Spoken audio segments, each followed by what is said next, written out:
Welcome to part 6 in this series. In this 6th part of the series, we will be focused on reviewing the financial statements, and we will be covering the following 3 areas. First, we will recap the purpose of each of the 3 primary financial statements, what they show, and how together they give a complete picture of the financial position and performance of the organisation. Second, we'll review how a director should read and interpret the financial statements and some questions they may want to ask. Finally, we'll consider some helpful financial ratios or metrics that directors can use to further analyse the financial statements and trends over time. We will be referring to example financial statements for a fictitious company, Creative Arts Limited, and you can download a copy from the link in the video description. It will be helpful for you to have a copy of it available as we go through this session. If you haven't already watched videos 3, 4 and 5 in this series, I'd recommend you watch those videos first before watching this one. We'll begin with a recap of the 3 primary financial statements. The income statement shows how an organisation performed over a time period, such as the financial year. It shows the revenue and expenses and whether the organisation made a surplus or a deficit. The balance sheet shows the financial position of an organisation at a point in time, such as the end of the financial year. It shows the assets, liabilities and equity. The cash flow statement shows the inflows and outflows of cash in an organisation during a time period. It shows where the cash received came from and how it was spent. The 3 statements are interlinked and together provide a complete picture of the financial position and performance of the organisation. Let's look at how these statements work together in practice. Every year, the surplus or deficit in the income statement is transferred to the balance sheet and added to all previous surpluses and deficits to give the accumulated surplus or deficit number in the equity section of the balance sheet. In Creative Arts Limited's income statement, it made a surplus of $28,800 in the 2025 financial year. Now, taking a look at the balance sheet, the accumulated surplus at the end of 2024 was $325,300. Adding the 2025 surplus to this number gives the accumulated surplus at the end of 2025 of $354,100. The cash flow statement explains how the cash balance has moved over the period. Again, referring to Creative Arts Limited's balance sheet, the balance of cash at the end of 2024 is $344,000, and the balance at the end of 2025 is $198,200. These numbers correspond to the cash balances on the last line of the cash flow statement. To put it simply, the 2025 column in the cash flow statement explains the movement in the cash balance from 2024's balance to 2025's balance.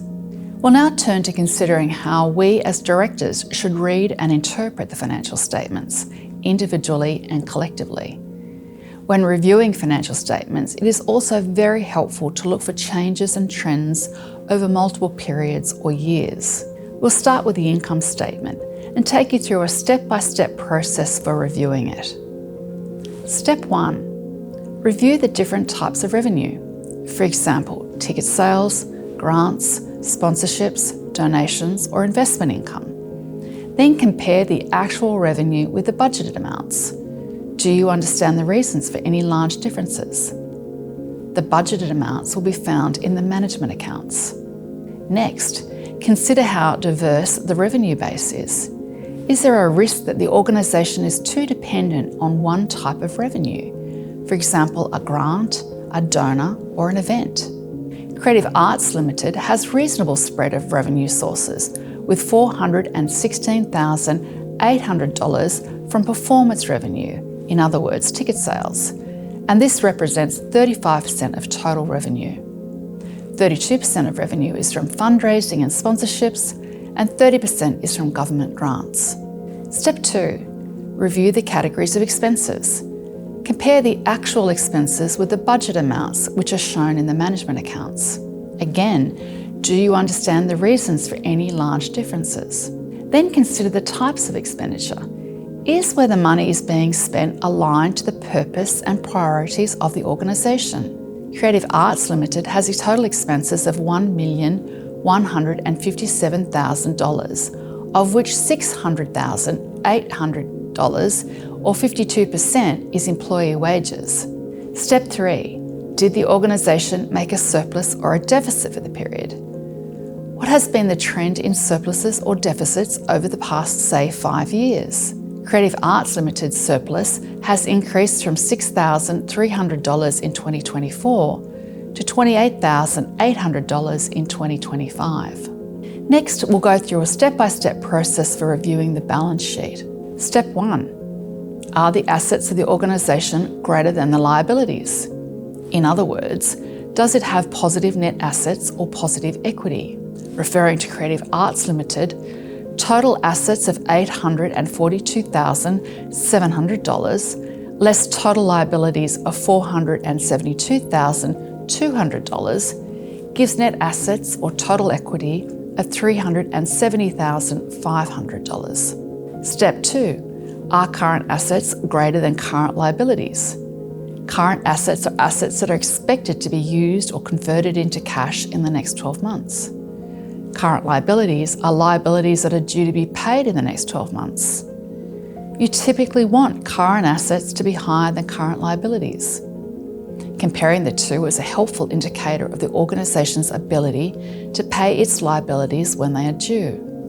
Total current assets of Creative Arts Limited are $239,400, which is actually lower than total current liabilities of $260,700. However, you can see that current liabilities includes revenues received in advance of $178,700, which is common in the balance sheet of many arts and cultural organisations.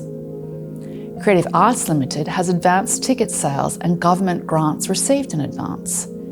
Assuming the future performances are delivered and the activities required under the government grants are achieved, this money will be transferred and recognised as revenue. As a consequence, it would be appropriate to ignore these liabilities when doing our comparison. For Creative Arts Limited, total current assets of $239,400 is higher than total current liabilities of $82,000 when we exclude the liabilities of advanced ticket sales and grants received in advance. Step 3. What is the level of net assets or equity, sometimes also called net reserves? Is there a sufficient financial buffer to cover future downturns in funding or to allow your organisation to take artistic risks? It is important that directors actively consider and agree a target level or target range of net reserves that their organisation should have. Their organisation should aim to build reserves over time to achieve or exceed this target. As a director of Creative Arts Limited, I'd be asking, if core funding stopped tomorrow, how long could we continue to operate?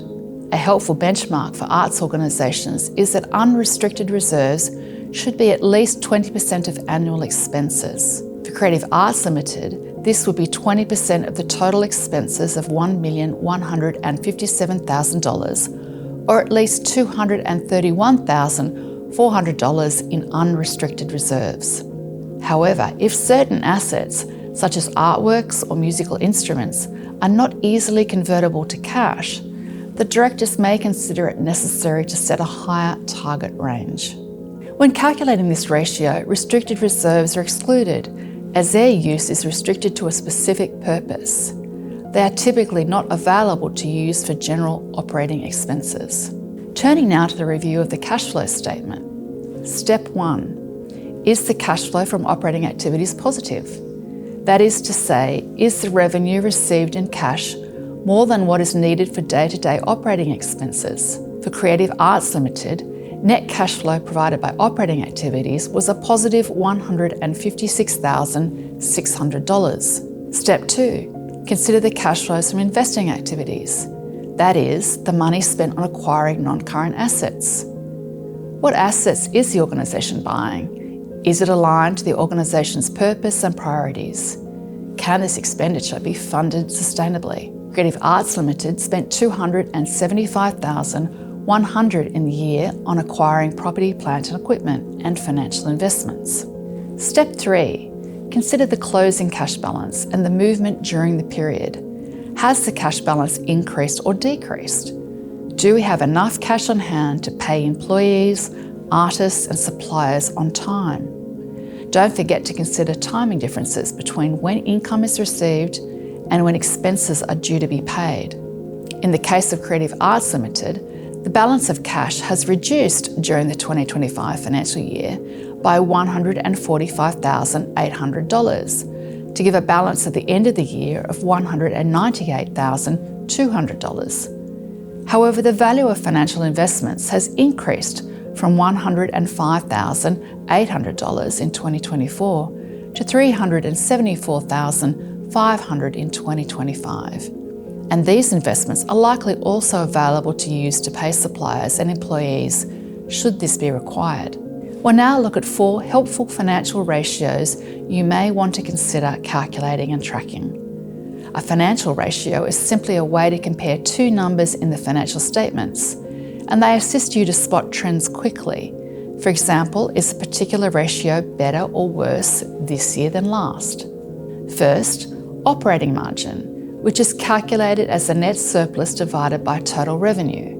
In other words, what percentage of revenue is retained as a surplus after all expenses are accounted for. It's helpful to track this percentage over time to see whether the operations are becoming more or less efficient.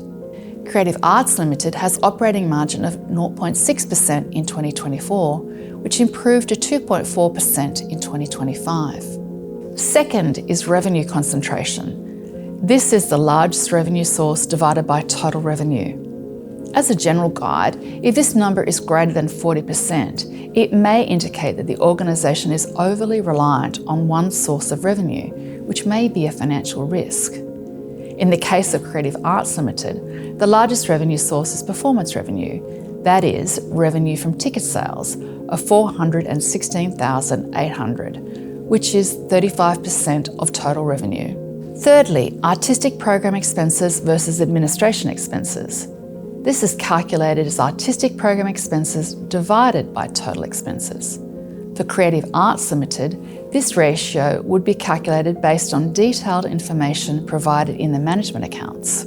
It may indicate that a disproportionate amount of money is being spent on administration of the organisation versus the artistic productions, and this may be misaligned with the expectations of stakeholders such as donors, government funders or sponsors. Finally, fundraising efficiency, expressed as fundraising expenses divided by fundraising revenue. And again, as the name applies, it gives a guide as to the efficiency of fundraising activities. For Creative Arts Limited, this ratio would also be calculated based on detailed information provided in the management accounts. To summarise the key learnings from this part of the series, first, we reviewed the purpose of each of the primary financial statements, what they tell you and how they are related. Second, we explained some step-by-step methods for reviewing the financial statements and examples of questions directors should ask to understand the financial position of their organisation. Finally, we provided some helpful additional financial ratios that directors can also use as an aid to tracking organisational financial performance over time.